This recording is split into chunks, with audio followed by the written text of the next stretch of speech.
So here is how we can fix iMessage not delivering. So the first thing we can try is to disable our Wi-Fi, and then this will then connect to the most stable connection on your mobile data, because sometimes if there is an unstable data connection, it will not send and not deliver.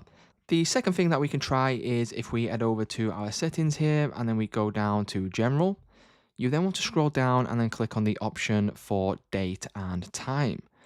What you need to do now is go to the top here and then you want to make sure that you click on set automatically. Because if you are in a different time zone or this is not set to set automatically, what may happen is it will cause problems with the network connection when you are sending iMessages. The last thing that we can try is to force reset our device to try and reset everything and develop a better connection.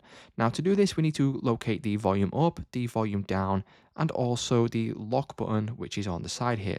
So what it would look like is something like this: volume up, volume down, lock button, and then you want to keep this held in now until you see the Apple logo. So keep holding, keep holding, keep holding. As you can see, it has now been force reset, and you just want to make sure that you wait until the Apple logo reappears, which means you have now done it correctly. If you try these three things, what you will notice is that when you try and send an iMessage, it will then be fixed and you'll be able to send messages as you would normally on any iPhone device.